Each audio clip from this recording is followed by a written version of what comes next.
welfare of our country and of those whose interests we have committed to our church. Amen.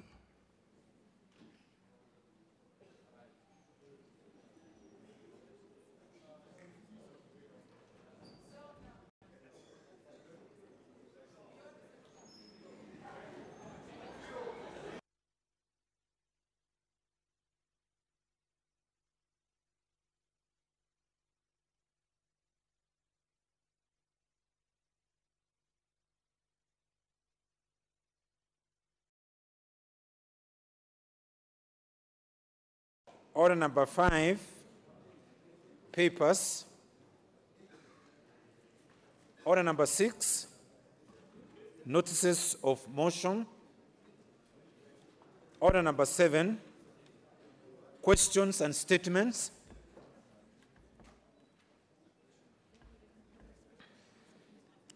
Order number 8,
Honourable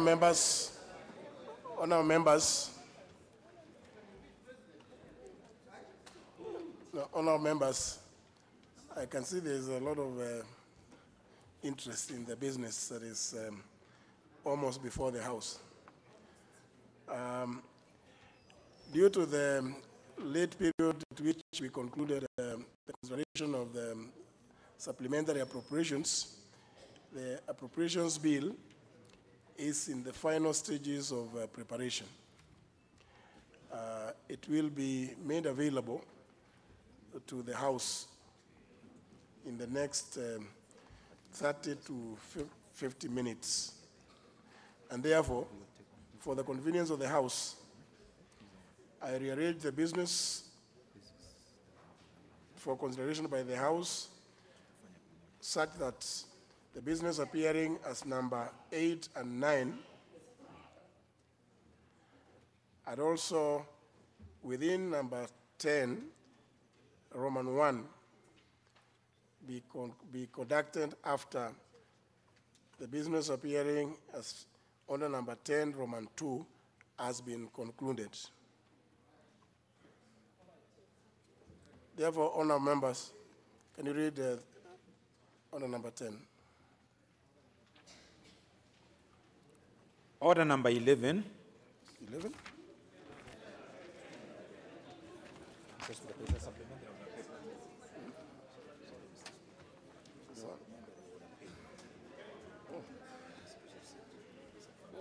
They needed to remove the procedural motion. But they will not move it because it refers to the bill which is not yet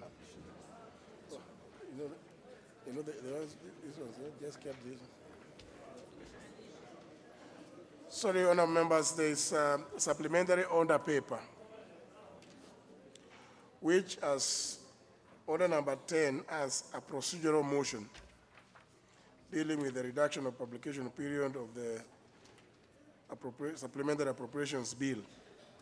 But since, in keeping with our rules, the leader of the majority party may not, in moving that motion, refer to a bill that is not before the House, that business is also to be rearranged until such time as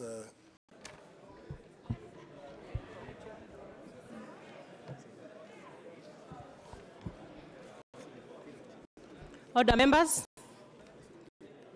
We are now in committee of the whole House to consider the that clause 2 be part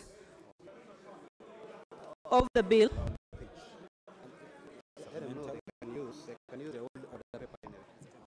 Please, members, go to your order papers.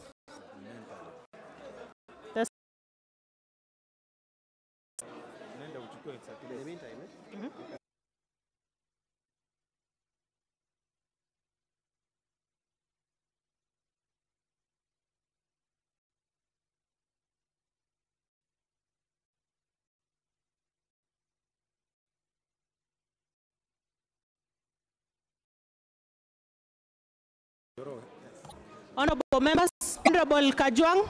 Honorable Kajwang.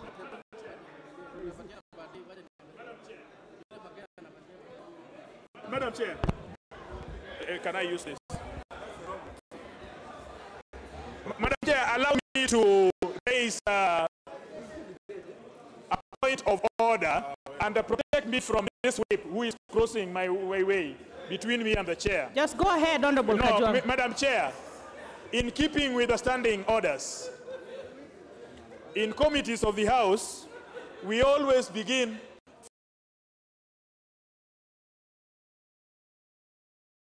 appearing in paragraph 2. That is what we did in this House. And because the President returned it, let me go on. You are Madam addressing Chair, someone who is not here. Madam Chair, you know, I have never been at teachers' union, so I don't panic, and I have enough shocks. So, Mulembe, I am not TSC CEO, you know, who you could intimidate. I am the member for Garissa Township.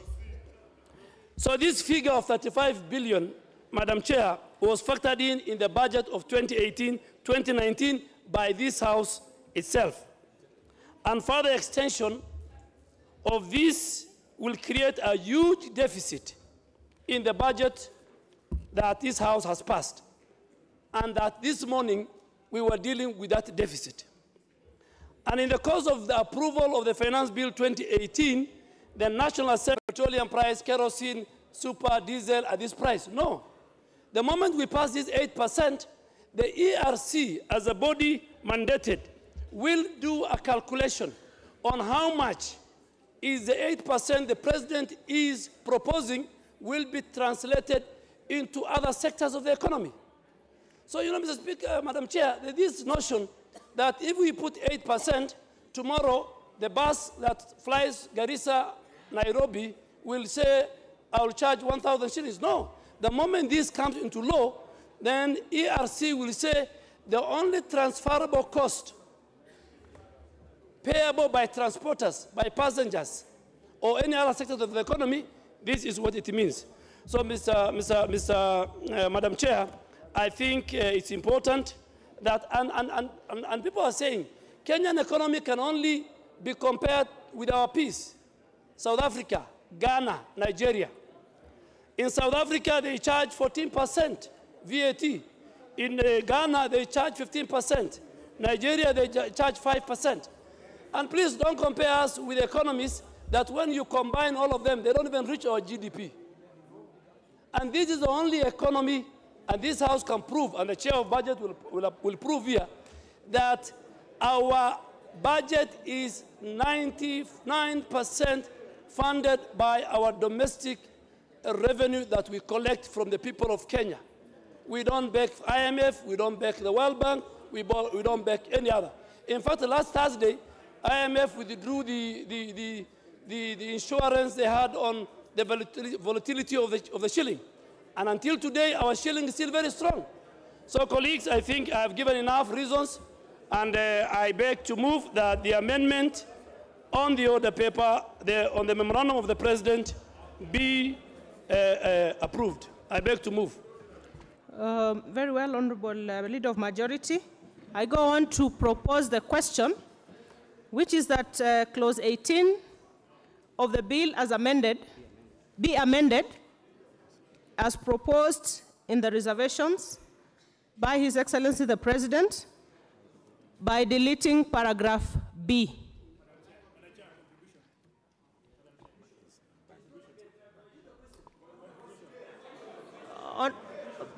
Member for Bomachoge Chache? Sorry, I see the leader of minority. You have the benefit of precedence. Thank you, Madam Speaker. Madam Chair. Madam Chair, I want to support this amendment. And Madam Chair, I just want to say two things. Number one, the bill that we took to the President for assent, we are all aware, was suspending. Actually, I hear people talk about zero. There is no zero rating of petroleum products. What is there is that we had asked the President, Madam Chair, we had asked the President. Order, members. We had asked, we were suspending this for 2 years. But Madam Chair, let me say one thing, Madam Chair. Order, members.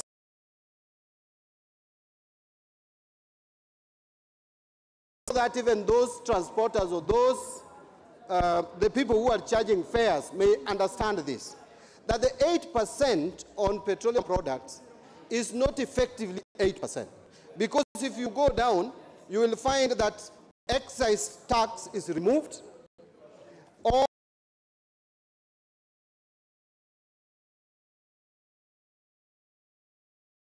finish, and we are not on second reading, so please be brief and to the point. Now what is out of order? You are not even understanding what I'm saying. Honorable you are saying, leader. point of order. You can't even understand what I've been saying. So, Madam Chair.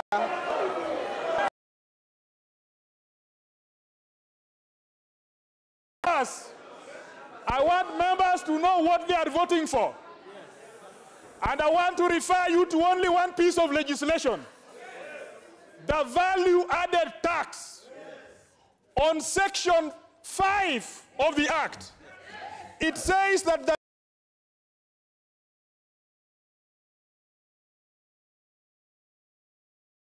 law. That is the law. That is the law. That is the law, Madam Chair.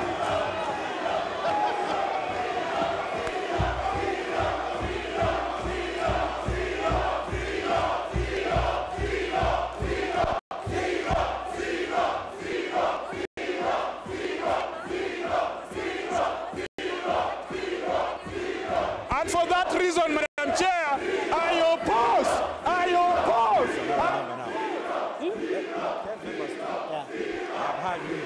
Okay, members. Order, members.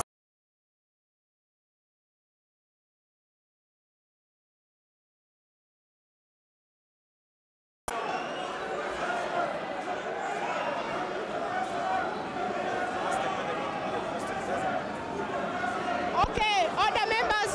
Order.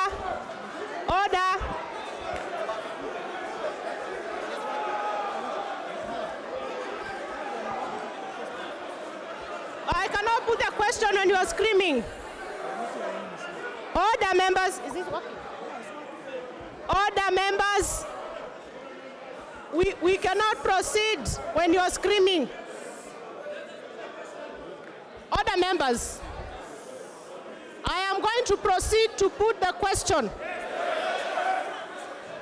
Okay, then let us do it in silence. I am proceeding to put the question, so let's do it in silence. Put a question, Chair.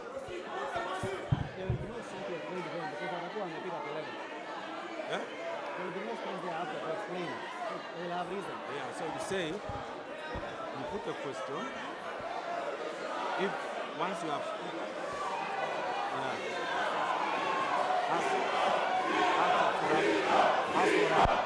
ask for a division. Yeah, Mheshimiwa.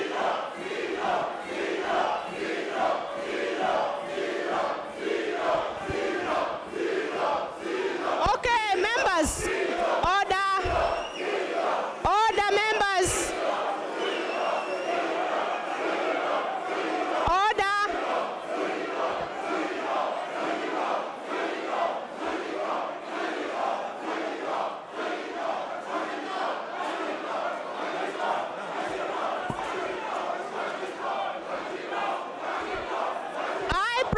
to put the question, members.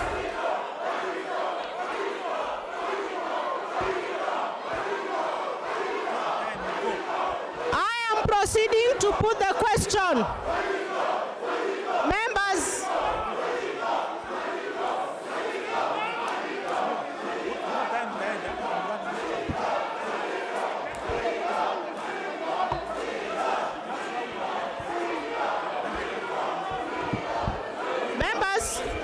I put the question, which is at clause 18 of the bill.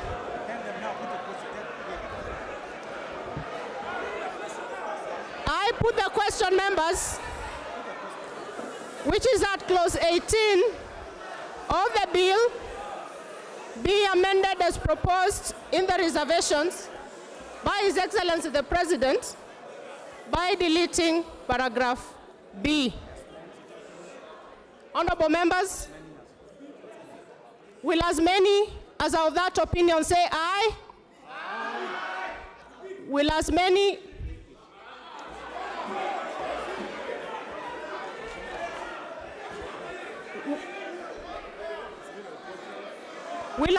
as of a contrary opinion say nay?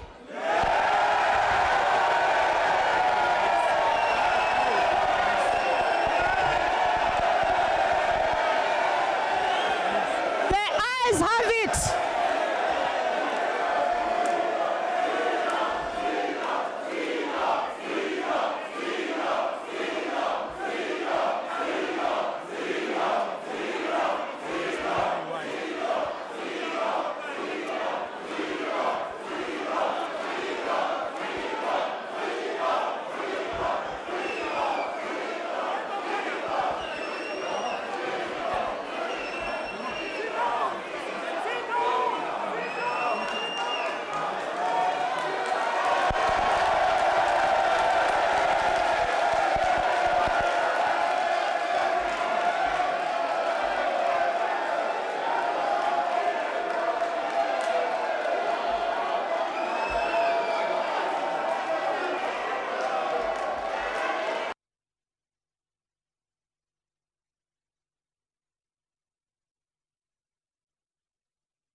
Order, members. Members, order.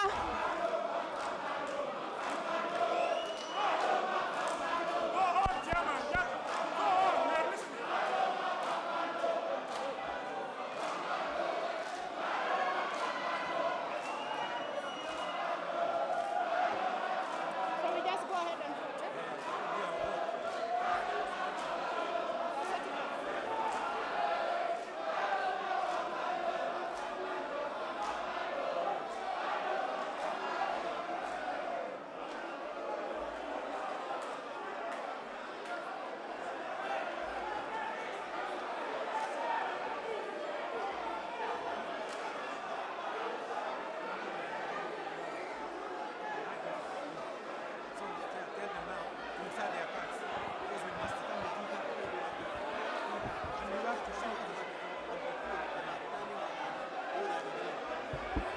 Honorable members, take your seats.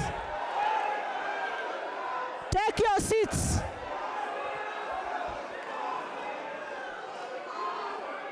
Members, take your seats.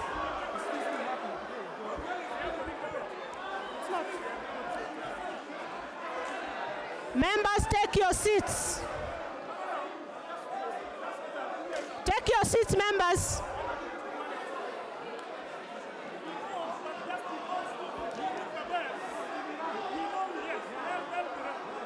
Members, take your seats. So ring the bell for 5 minutes.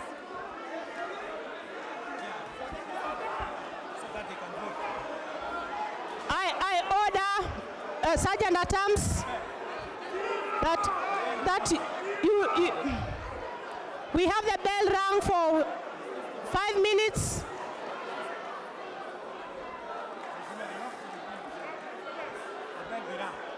I order that the bell be rung for 5 minutes to prepare for voting.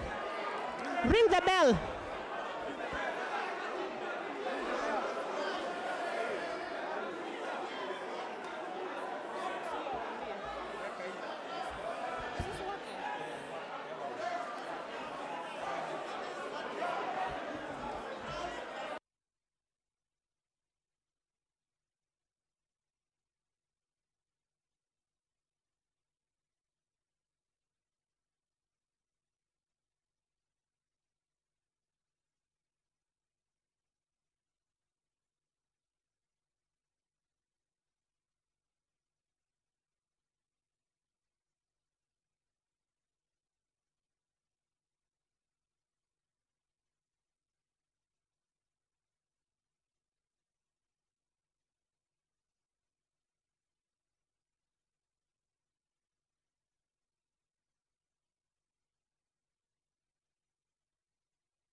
Honorable members, order members, order members.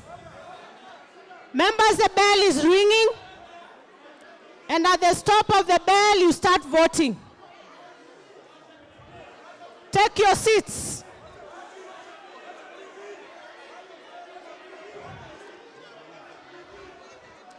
Take your seats, members.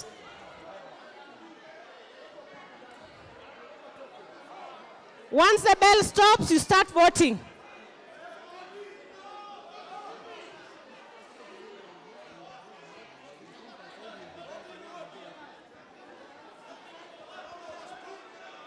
Take your seats.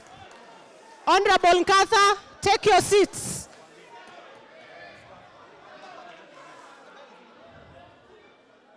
Honorable members, take your seats.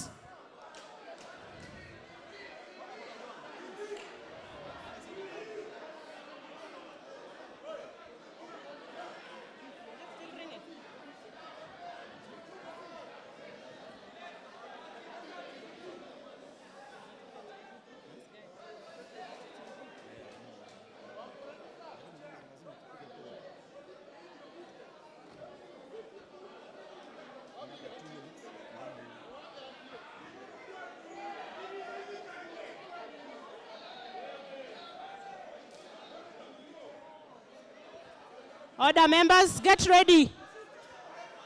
Members, get ready to vote.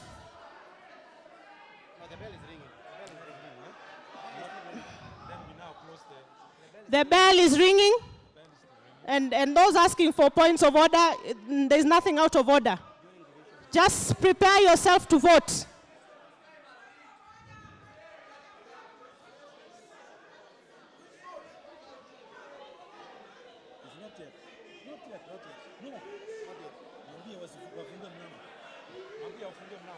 Open the doors.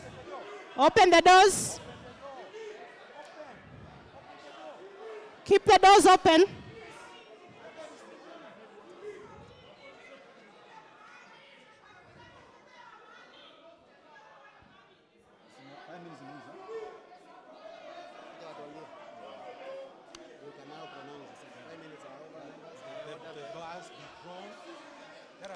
Order members, now can we have the bars drawn? The 5 minutes are over. Close the doors. And let's get down to voting. Get ready.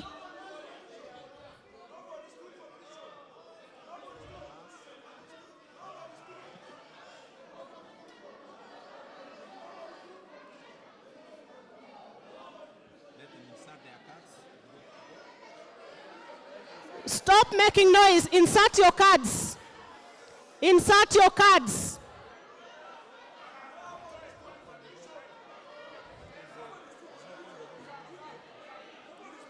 There is nothing out of order when you're voting, Honorable Jaldesa. Insert your cards, ready for voting.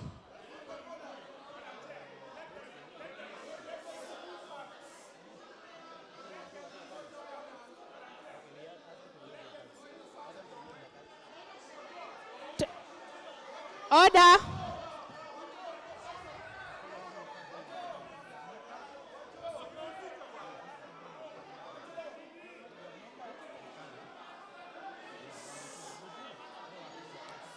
Members, take out your cards. Take out your cards.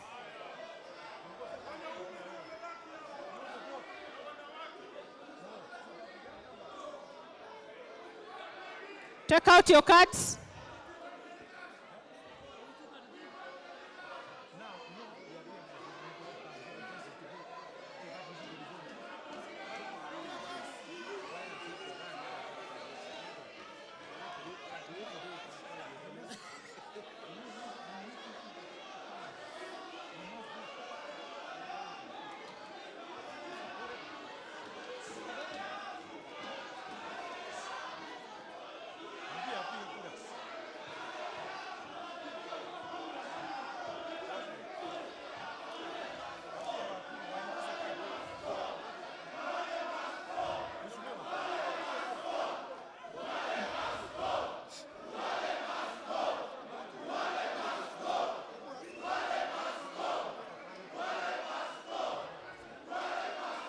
Members, order members.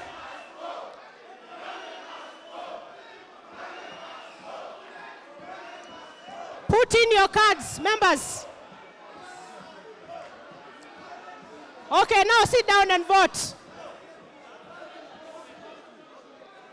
Put your cards, honorable members.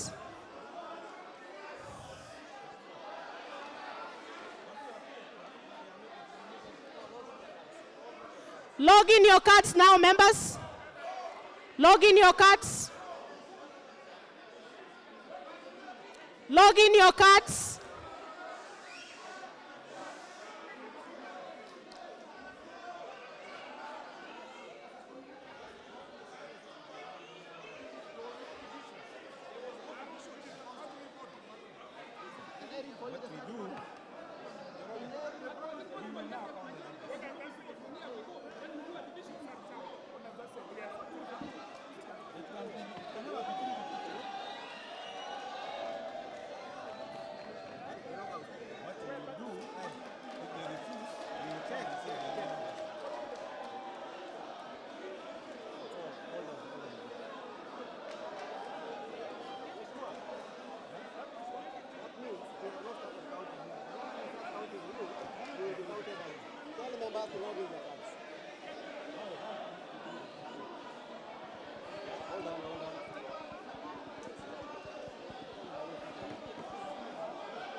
No, that means we have not started.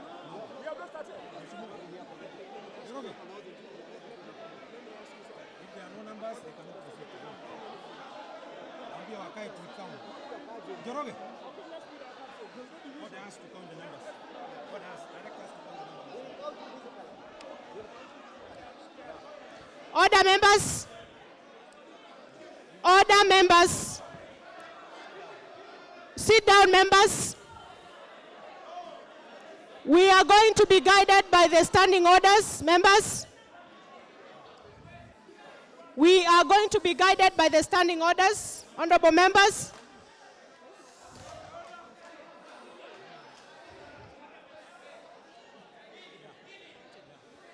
Honorable members, I now direct the clerks under Standing Order 62 to take a head count of the number of members in the House. And take your seats. Members, take your seats. Take your seats.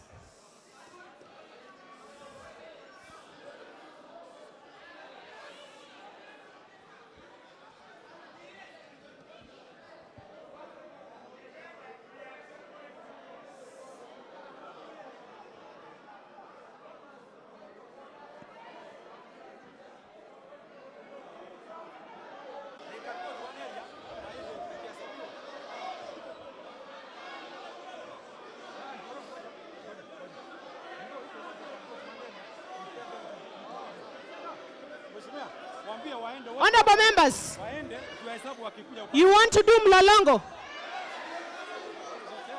Okay, fine. Listen. Listen, members.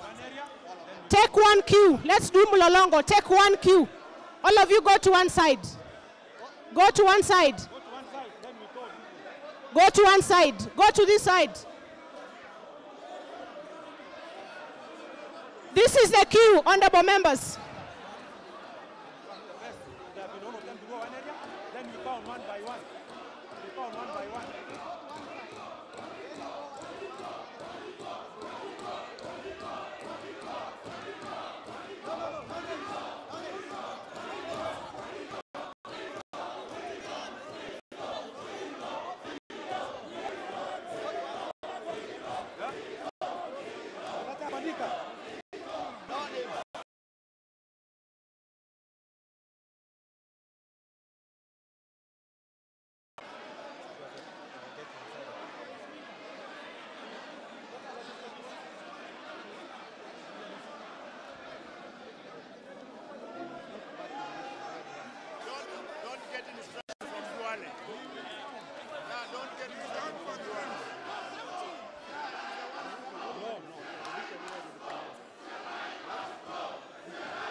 Appoint 2 members each.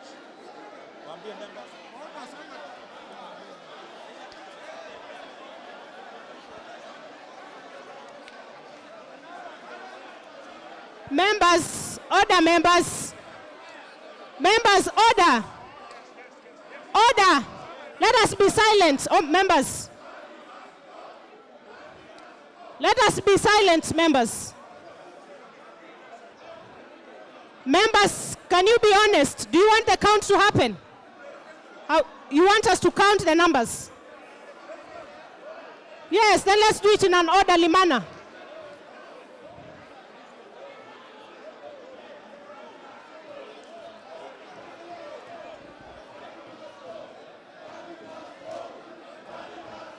My suggestion, why don't you ask members to sit? Then they rise one by one.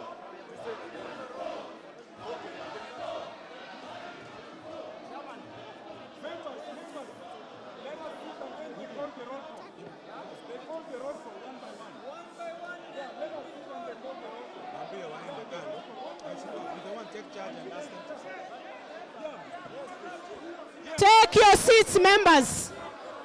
Take your seats. Honorable Mishra. Honorable Mishra. Mishra. Honorable Mishra and your team, please take your seats.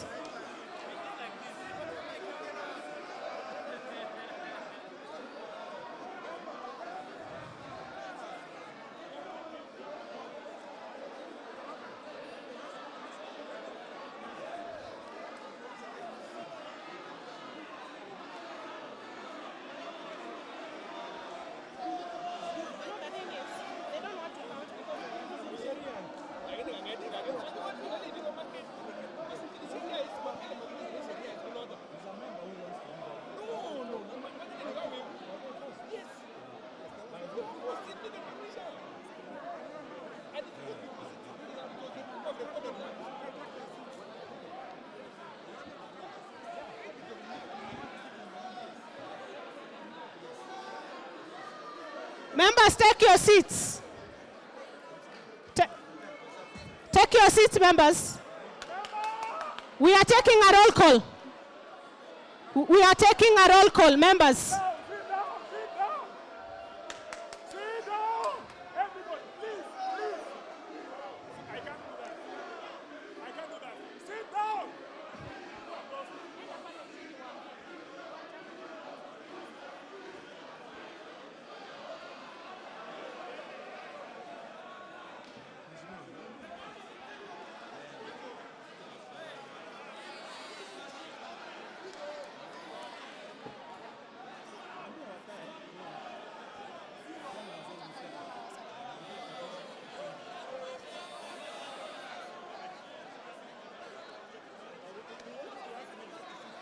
Take your seats, members. Now you can take your seats.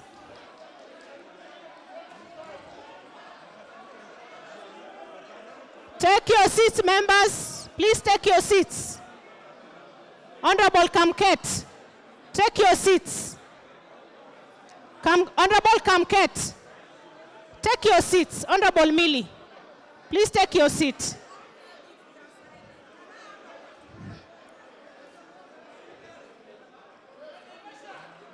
Take your seats, members. Okay, let's take our seats.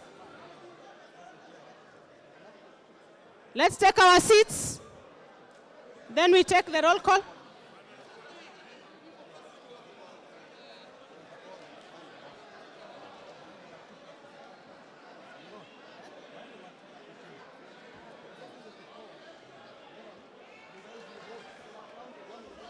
Okay, honorable members. I'm taking the roll call, members. I'm taking the roll call.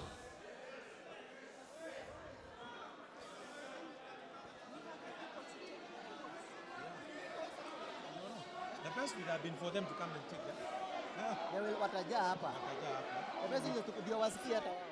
You call the names. We call one by one. Then you tell them to rise and say, I vote aye or I vote no. Exactly. Okay, members. When I call your name,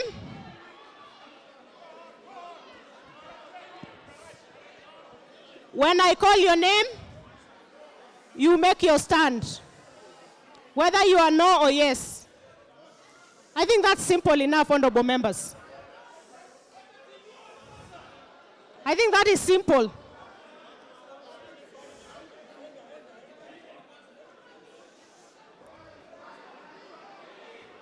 Sit down, members. Sit down.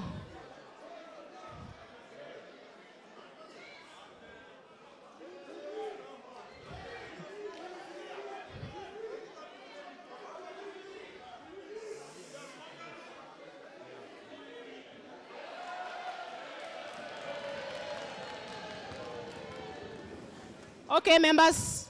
Okay, now take your seats. Let's do this quickly. Take your seats. Honorable Manje, Kiptanui, please take your seats. Honorable member, the member here standing, take your seat. So let's do this very simply. I call your name, you arise, and say no or yes. That is simple.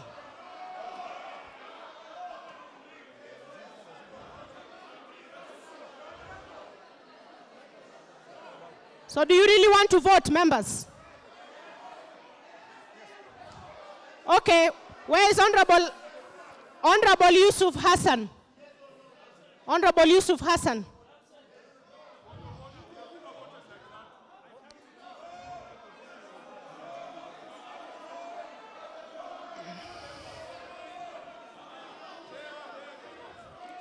Honorable Bashir Abdullahi.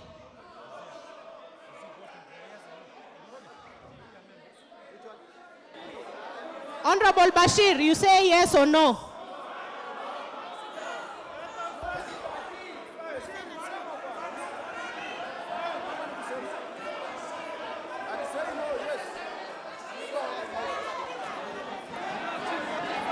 Okay, you are signing. That is not procedure. Haina procedure hivyo. That's not procedure. Tunataka maneno ya procedure. Zima.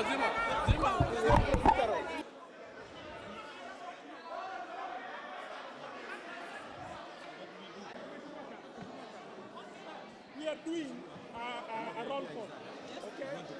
There is no way the record, the answer will show that you are here. We are engaging in trickery. Trickery. You don't want to vote? Do you want to vote? Or do you want to just decide? This is a division list. If it is not a problem of intimidation, that is okay. But I want to let's go. One by one. Left side. No.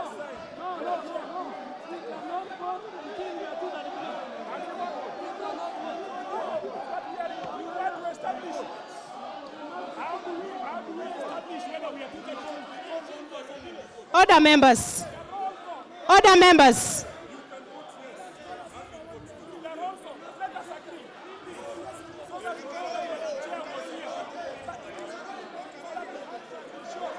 Order members. Members.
Order members, order members, order members, order members,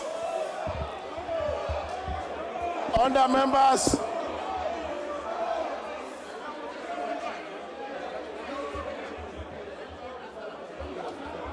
Order members, all of you take your seats.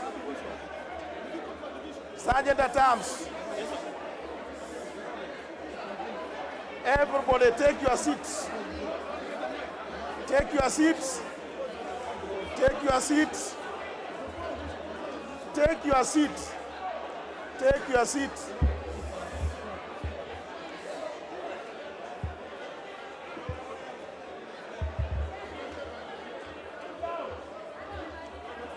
Honor members.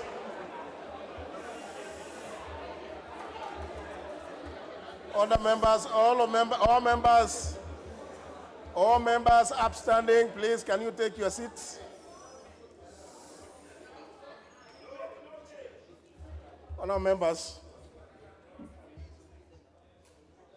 take your seats.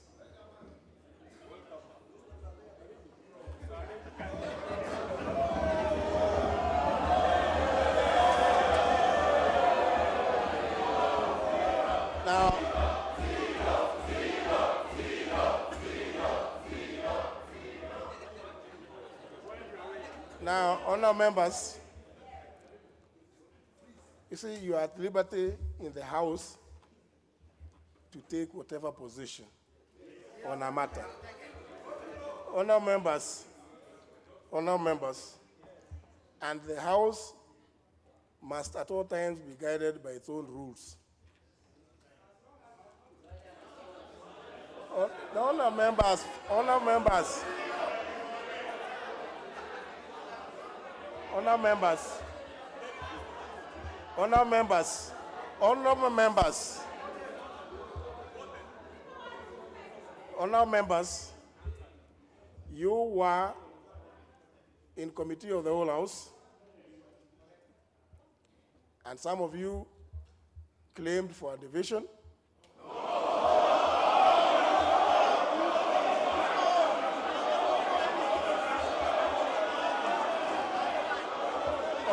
Honor members. Whatever they fix now, 72. You see, honor members, at any point, when the House is transacting business that requires a fixed to address me.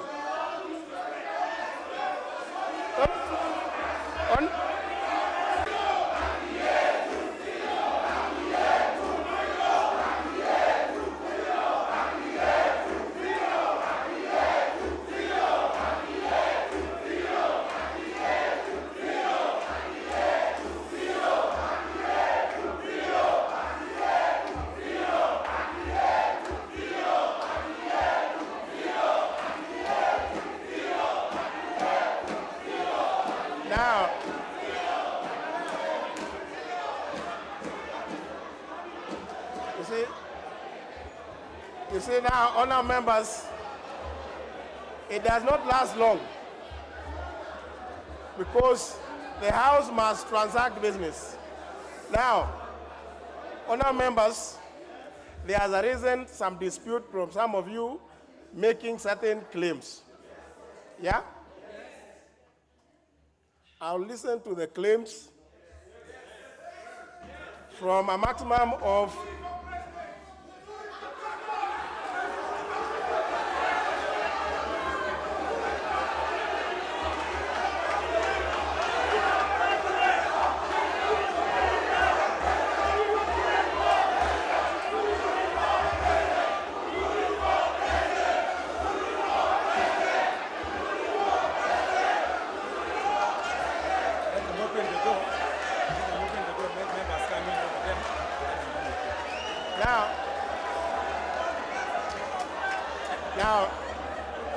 Now, honor members, because the House is still sitting, and there has arisen that dispute, we will hear a maximum of, can we agree, 10 members? 5, each member speaking for a period of 2 minutes. 2 minutes, yeah? After which I will make a determination, yeah? In the meantime, I direct the Sergeant at Arms to open the door. No, please. Open the door.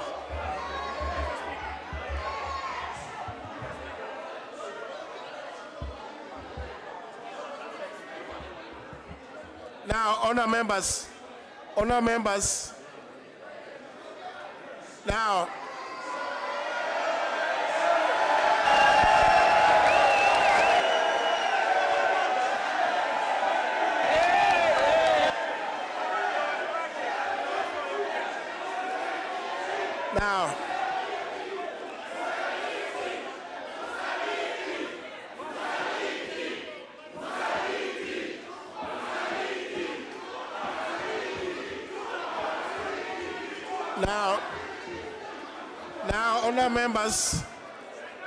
now, honor members.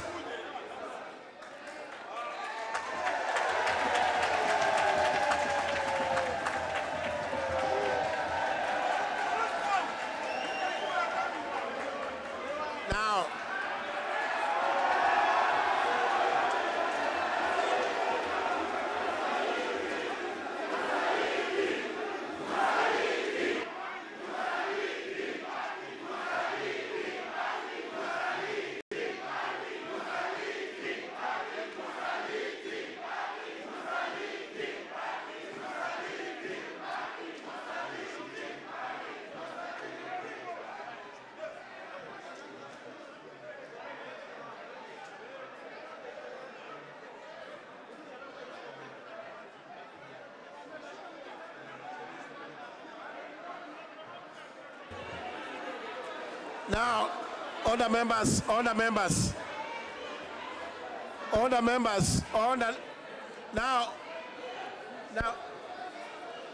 members, I thought we have agreed, honorable members. Now, member from Vita, please, we want to listen to any of the 10 persons make their contributions. Yeah? It's with regard to the dispute.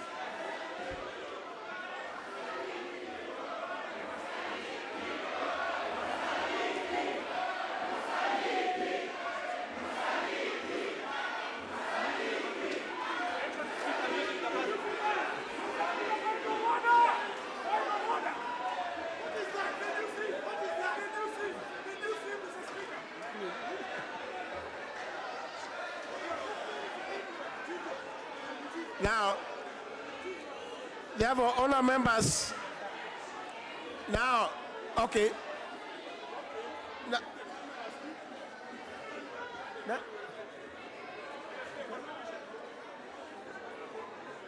Now, honor members.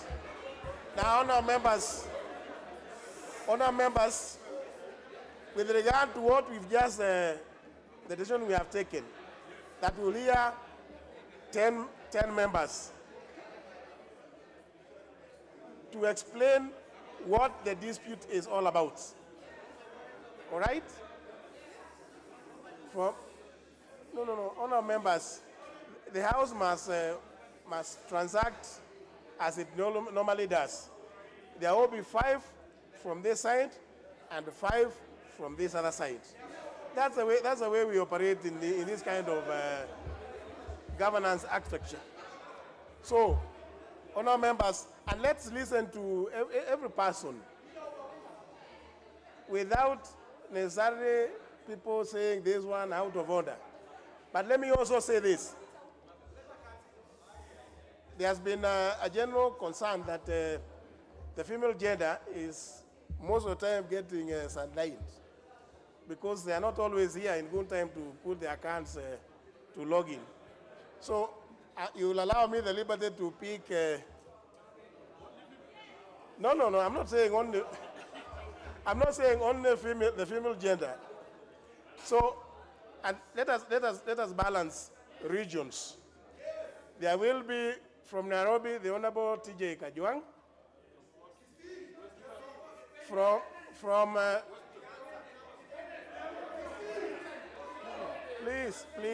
please.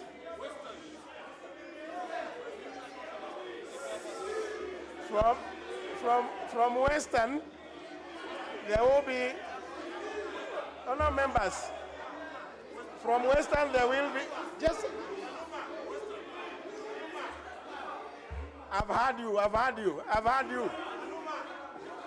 I'm told also to consider the youth.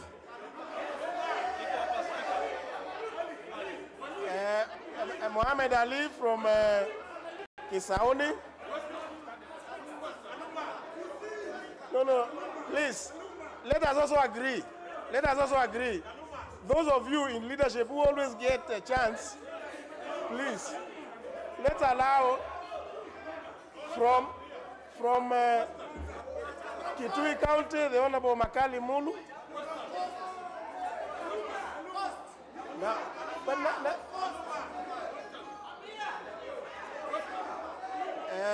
The Honorable Millie Odhiambo.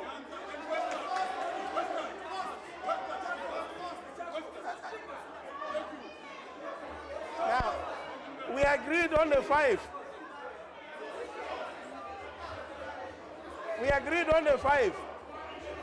And the lady there, is that Zuleika? That makes 5 on this side. We agreed on 5. Please. No. Whoever is going to speak, I believe will be speaking on behalf of the majority. Now, on this side, the Honorable No, you don't just stand so that. I think the leader of majority and leader of minority, now this one you listen. This one, just listen to let them say what they have to say. Now this one on phone now, who is she? From the lady from Nanyuki, Laikipia County, Jaldesa,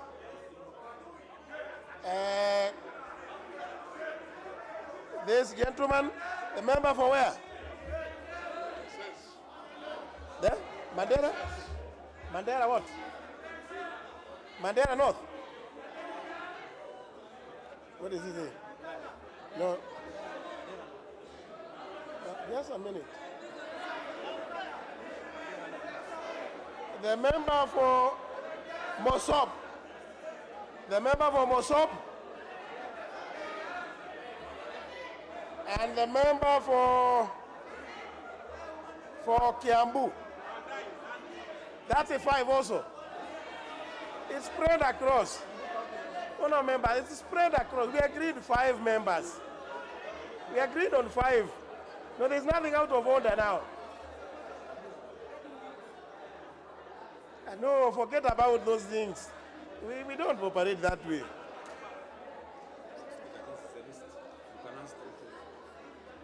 So these are the members who are going to speak for 2 minutes maximum each. Or 1.5 as you say. The Honorable TJ Kajwang, the Honorable Mohamed Ali, the Honorable Makali Mulu, the Honorable Milio Diambo, the Honorable Suleika. From this side, the Honorable, who is this? What? Waruguru, the Honorable Jaldesa, the Honorable Abdullahi, the Honorable Tuwei from Mosop, and the Honorable Wamushomba. Yeah? That's 5. We agreed on 10. We agreed on 10. So can we start? Let's hear the Honorable Kajwang. Mr. Speaker, the Honorable Kajwang. I may have lost my voice, but I will try to address you in the best way. With a lot of respect, Mr. Speaker, sir, when we went into committee, Clause 18 was called by the chairperson. And when Clause 18 was called by the chairperson, members made representations, and a vote was. And so after the voice call and the voting was done, Honorable Duale, member for Garissa Town, led a drove of people, including my brother, a person I respect, my friend, member for Garissa. Mr. Speaker, sir. No. Mr. Speaker, sir, we were 304. I have not called anybody. We were 234. When Don Duale led a hound of people away, all of them went. Mr. Speaker, sir, what you have to rule on? Mr. Speaker, sir, I want to get your attention. I request your attention, Mr. Speaker, sir. Mr. Speaker, sir, one of the issues you have to rule on is whether after a vote has been called and when there is no division, he is distracting me, and when there is no division called, are members able to leave the chamber? And if they leave the chamber, is that discounted from the general membership of the plenary when we started with the vote? Mr. Speaker, sir, I will leave for the rest, but that one issue, you need to decide whether it was, first of all, in order for Duale to leave his people, no, Honorable Duale to leave his people, and 2, if they went out, is that discounted from the general membership of the plenary? Okay, you can do nothing. This is bunge.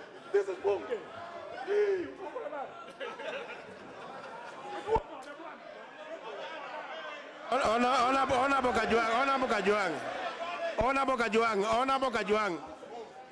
Kajwang. I think you have prosecuted your point. Yeah, please let me appeal to you. Don't make any direct attacks on one another, please. You know, And just address whatever issue you want to address through the chair. The Honorable Mohammed Ali.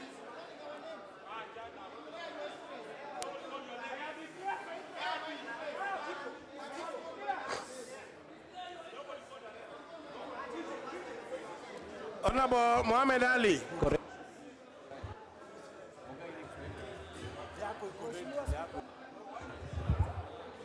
Mheshimiwa Spika, shukran sana kwa kunipa fursa hii. Kwanza kabisa ningelipenda kuweka rekodi sawa kabisa. La kwanza na muhimu zaidi ni kwamba idadi ya wabunge waliokuwa wakitaka kupiga kura ilikuwa 100%. Ya pili, swali likaulizwa, na swali lilipoulizwa wabunge wote kwa kauli moja wakakubaliana na kupinga na kusema ya kwamba hawatakubali kama wanavyotaka, ila kama wanavyotaka Wanjiko. Hamna mtafaruku wote ambao umetokea baina yetu.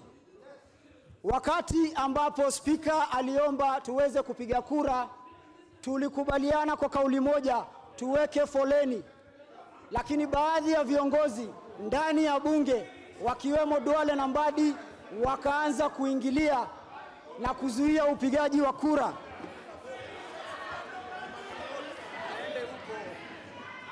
Now, honor members. I want to listen to what the honorable member is saying. Mheshimiwa Speaker, tunataka access ya information. Tunataka kujua kila mbunge kama ni kupiga kura atakaye piga kura. Ikumbukwe, kura tumepiga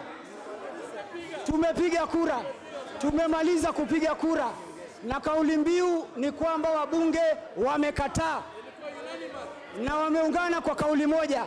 Mtampisha ndugu yangu na yachangie dakika moja yangu. Amenidonetia dakika moja, Mr. Speaker. That is wrong.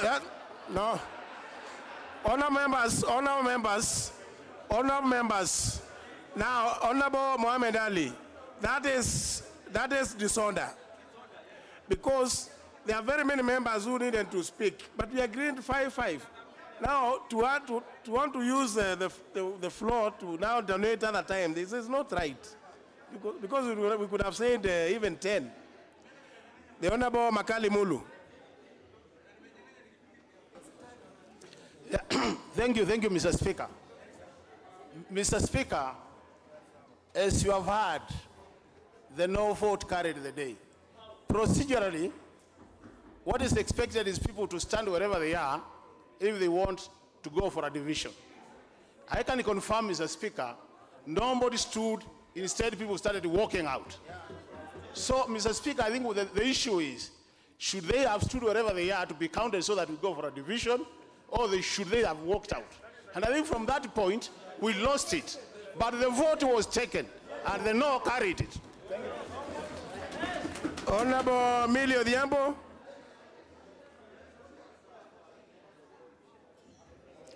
Thank you, Mr. Speaker. Mr. Speaker, procedurally, I want to reiterate what the honorable member has said. The chair was very categorical when she called out and the nays had it. For her to do that, she must have first convinced herself that there was quorum. And for quorum for such a matter is 2/3. And she convinced herself that we had 2/3. And we took the vote. Mr. Speaker, sir, thereafter we were being forced to go into a further voting after we had already done.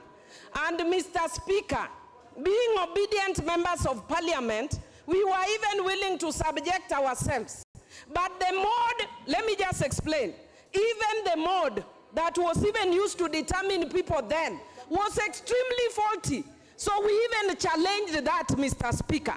Because at that point, already members had already finished, we had already voted, no member on the other side stood in their place. And we had already sat and it was over. And then now when we are dancing, some are celebrating, some are out, some are in the toilet, they purported to do a vote. And if you looked at the electronic system, Mr. Speaker, it even showed we were more than the actual numbers that are even legal. Even the legal numbers, Mr. Speaker. Mr. Speaker, Jesus Christ and even all the religious leaders, Access to Information Act says that we must know who was in the house.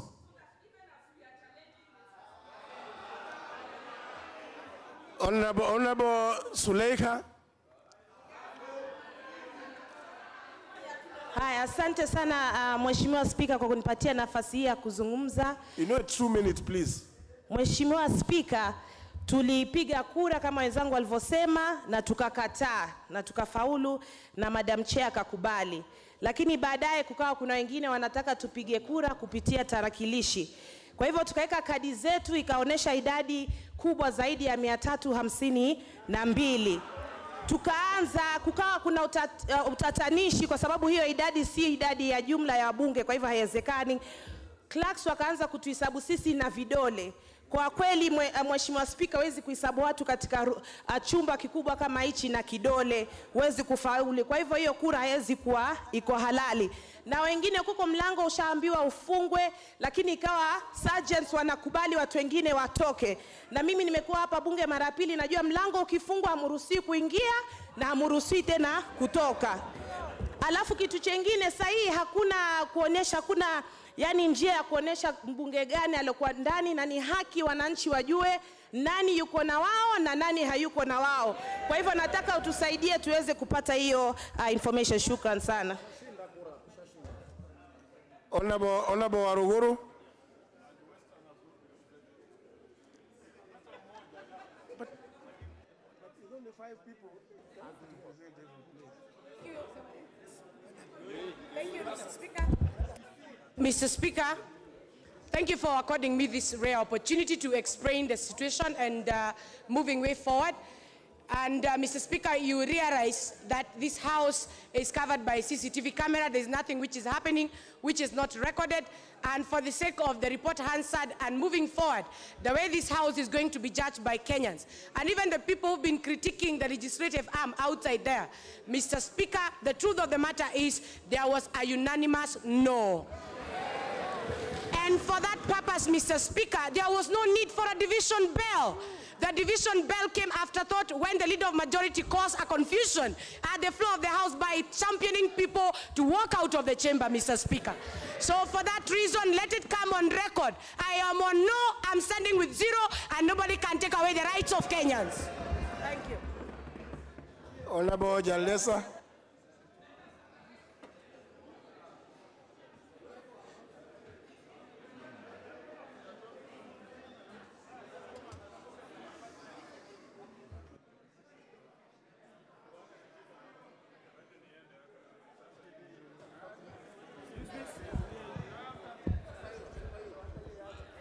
Thank you, Mr. Speaker, sir.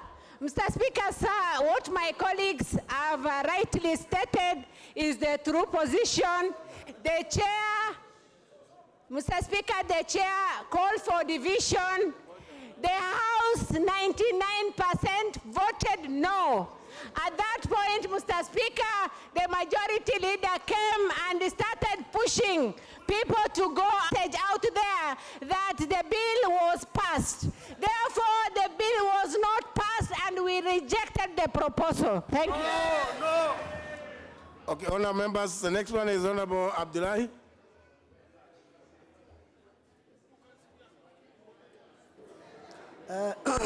Thank you, Mr. Speaker. And one thing I want to reiterate is that what other members have said before me,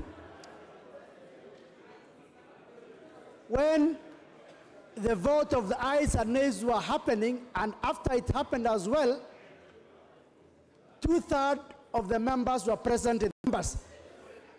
And the issue that came into play was that the members remained here, became agitated, and that's why there was a bit of confusion and there was a bit of a disorder. But from where I sat, I could know that the noes had the majority and had the numbers of 2/3. Thank you. The Honorable Tuwei.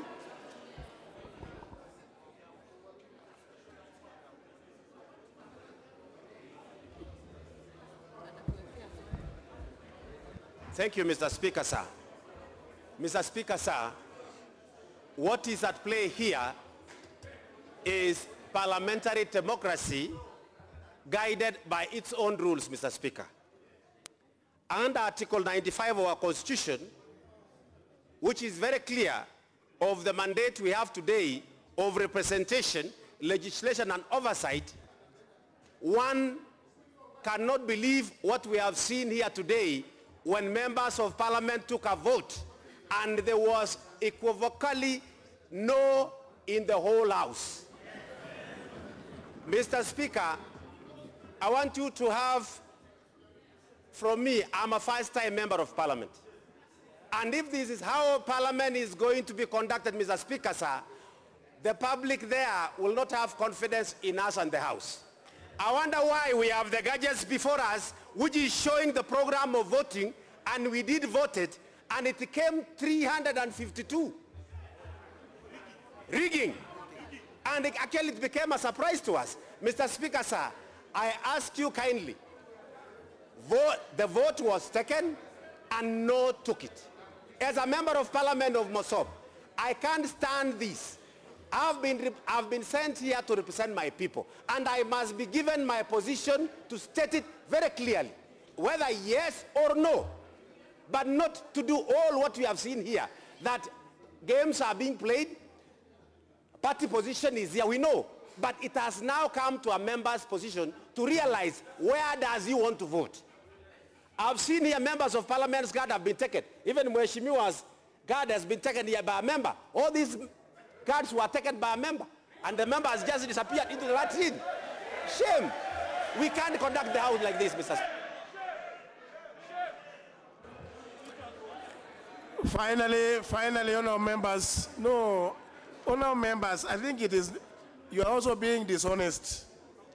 If on this side where we agreed that we are going to be 5-5. So on this side we are through.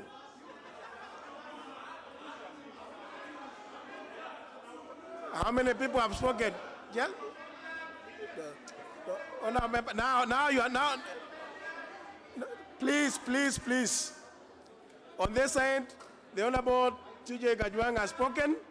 No, we are not repeating.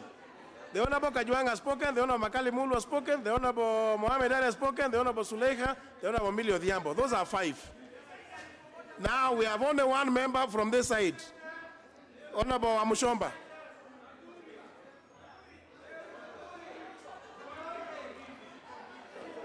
No, we agreed 5 members. Honorable Shakil, why are you behaving like somebody? You are doing your 3rd term, surely. You are doing your 3rd term. I thought you'd be the one to show the way. And you are the chair of ABNAC. Thank you. Let's allow the Honorable Amushomba to speak. Thank you, Mr. Speaker, for giving me this opportunity. I want to indeed confirm that when we came in the House, we had enough numbers. But I am very concerned about the conspiracy that has been seen in this House to make sure that they create a divide, even when members have soundly given their views. I want to understand the technology in the House, which is actually deceiving the members, because the screens were showing that we had 352 members.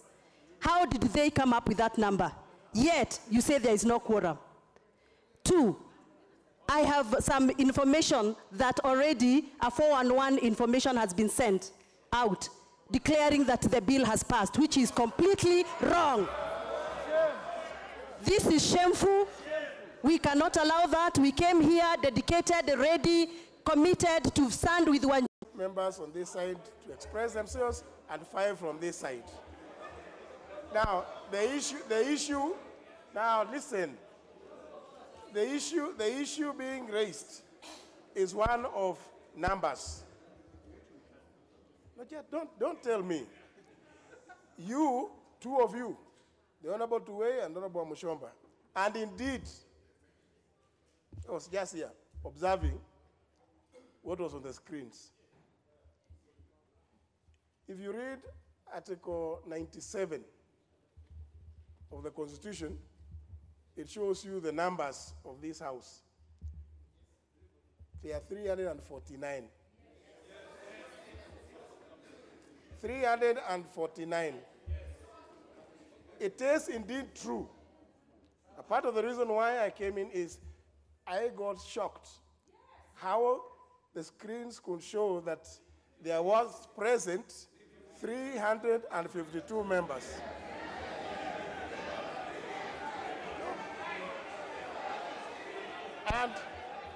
And the Honorable Tuwe, the Honorable Amushomba, in their own words, have also admitted that indeed that was the figure being shown on the screens.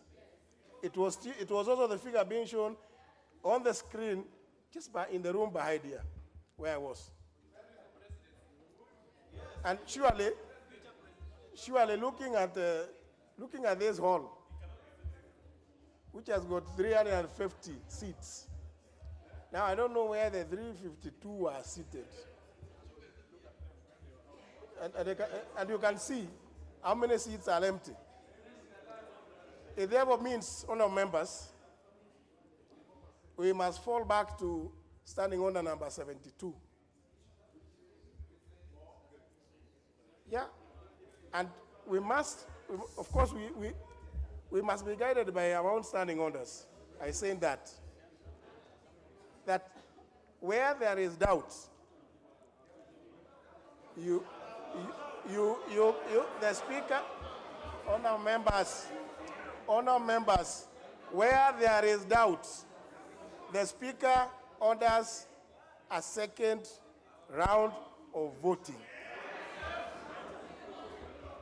Honourable members, honourable members, but also honourable members, I think it's good to listen. Honourable members, before we do that, honourable members, and because it is mandatory that where a specified threshold is required, the first thing to be confirmed is the number of members present in the chamber. Now, therefore, members, I have already contacted our IT department so that we do not fall into a similar problem of having more members present than the Constitution allows to be present. No, honourable members, this is not something, honourable members. Therefore, to allow the technical department of Parliament to address the issue of the electronics, I will suspend this sitting for a period of 15 minutes.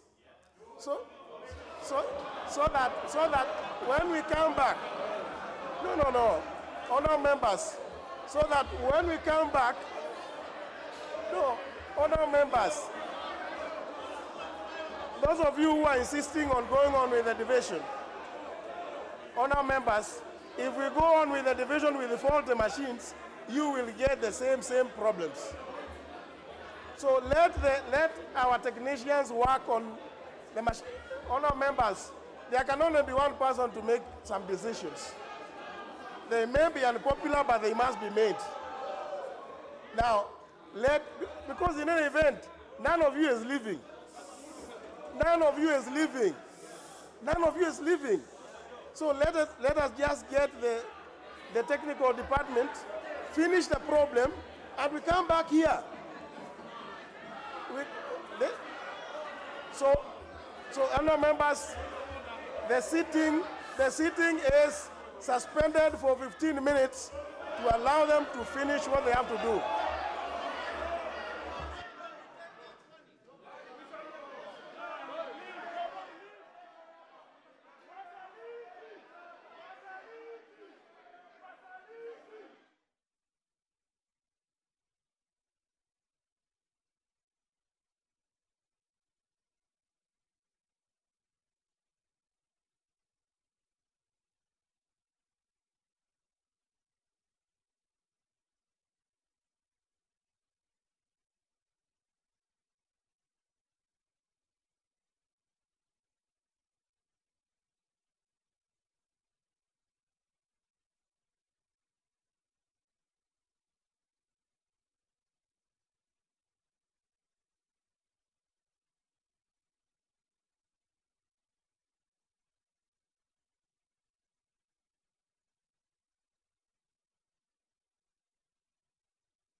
taken some tea break.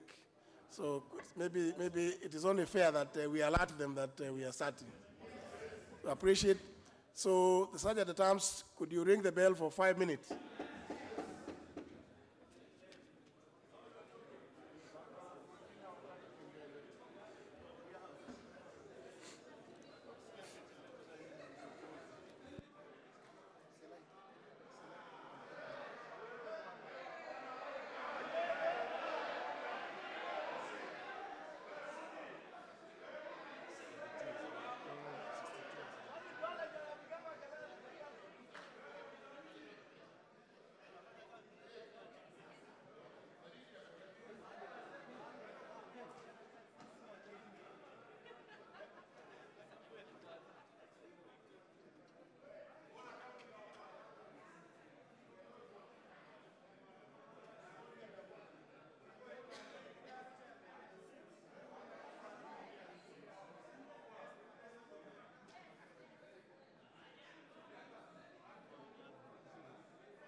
Now, other members,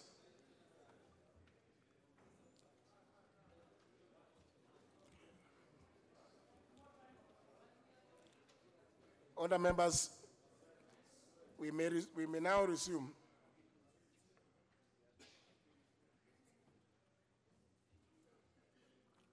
Is it exceptional? Yes, and I'm sure you all know it. Presidential assent and referral, Article 115. Parliament, after considering, clause 4, after considering the President's reservations, may pass the bill a second time without amendment or with amendments that do not fully accommodate the President's reservations by a vote supported, A, by 2/3 of members of the National Assembly. The other one refers to the Senate, B. Now, honourable members, that is the Constitution.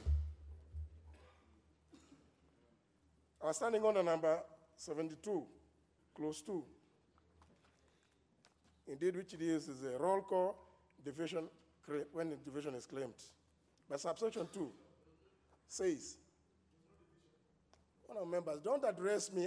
We are now in serious business. The Speaker shall. The committee of the whole House was adjourned to resume as a House. The Speaker shall, honourable members, please don't engage me in semantics. The Speaker shall direct a division to be taken in every instance where the Constitution lays down that a fixed majority is necessary to decide any question. Now, for that to happen, whether in the plenary or in committee, where there is a fixed majority requirement, the first step is to ascertain the presence in the House of not less than 2/3 of members of the Assembly, present and voting. Now, honourable members,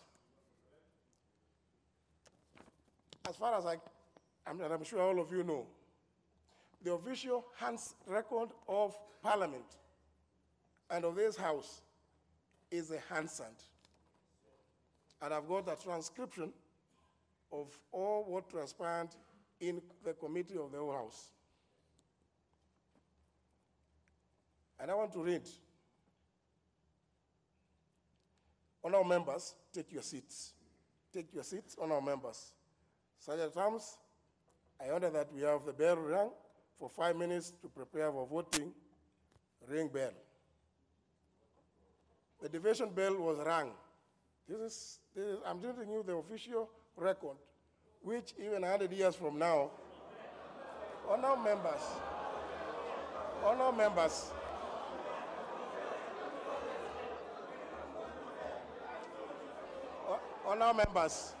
honourable members, this is not made by me. Honourable members, the Hansard record is not made by me.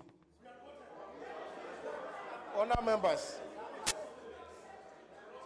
and it shows loud consultations. Loud consultations. Order, honourable members. Order, honourable members. Order, honourable members. Honourable members, the bell is, just listen. Honourable members, honourable members, listen to the Hansard. Honourable members, the bell is ringing, and at the stop of the bell, you start voting. Honourable members,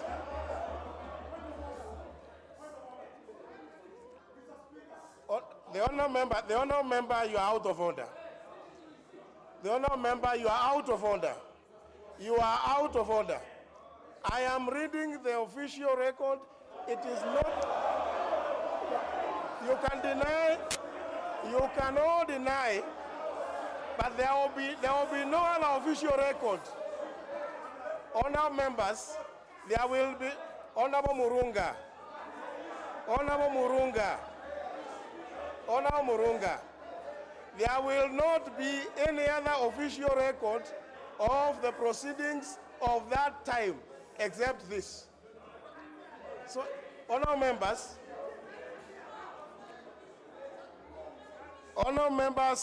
once the bell stops, you start voting. Take your seats. This is what is on the record. Honorable Miss Beatrice Nyaga stood at her place. Honorable Gather, take your seat. Honorable members, take your seats. Loud consultations. Honorable members, get ready to vote. The bell is ringing, and those asking for points of order, there is nothing out of order. Just prepare yourselves to vote. Open the door, keep the doors open. Honorable members, honorable members, unfortunately, even what I am saying is also being captured on Hansard. It is also going to capture that there was loud noise. That's the way it is configured. So it will also be showing that there was loud noise or consultations. So that is what is going to happen even now, because what I'm saying is also being captured on Hansard. There cannot be any point of order. I am the one delivering this. Honorable member, honorable member, honorable member, honorable member, honorable member. Because you are not very regular, that's why I'm not able to recognize your name or to recognize your face well. But very soon I will know your name. Oh, member for Rongo. I see. The honorable member for Rongo constituency. Please relax. Relax. Relax. Honorable members, I am not going to look for any other official record except this. It is every one of you, honorable members, honorable members, honorable members, each of you is, remember, each of you is at liberty to obtain copies of the Hansard. Honorable members, you may, no, there cannot be out, there is no point of order. Now, I'm not going to take information. Loud consultation. Loud consultations. I'm reading you the official record. Loud consultations, just like now. Stop making noise. Insert your cards. Loud consultations. Honorable Kamket, you have been an employee of Parliament. You have never heard of the Hansard capturing anything except what is saying on the floor of the House. You better relax, Honorable Kamket. Honorable Simba Arati. Honorable Simba Arati. This is very dispassionate. I have nothing personal about this. I have nothing personal in this. Now, it goes on. Honorable members, we will be guided by standing orders. I now direct the clerk at the table, under standing order number 62, to take a hand count of the number of members in the House. Members, take your seats. It goes on. The clerks at the table took a hand count of the members.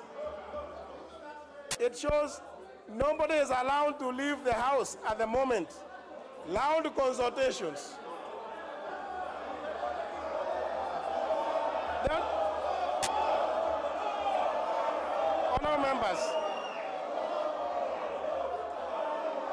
Honorable members.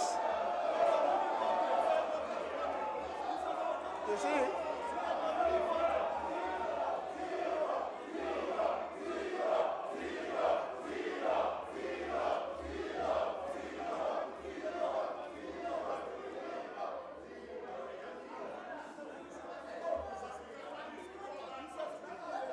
Honorable Wanyonyi, take your seat. The hand count has been taken. We have a total of 215 members present in the House. In that case, the ayes have it, honorable members. That is, yes, this is the record. Yes, yes. Seeing, you can repeat that as many times as you wish to. But I cannot read anything different from what is on the official record. Honorable members, at that point, and this is how it concludes, that the ayes have it. It therefore means, honorable members, the clause, it therefore means, honorable members, the clause which was under consideration, the clause which was under consideration at that point was carried. And therefore, honorable members, we will proceed.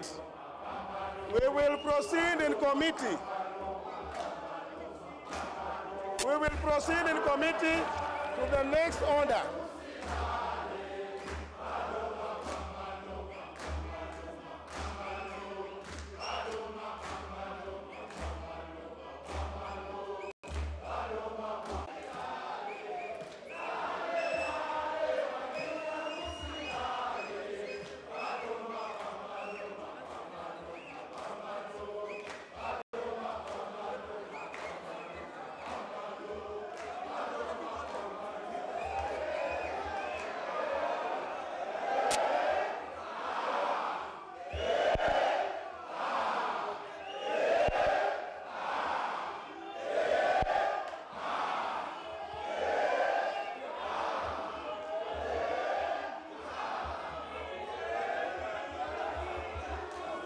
Okay. Now, shall I?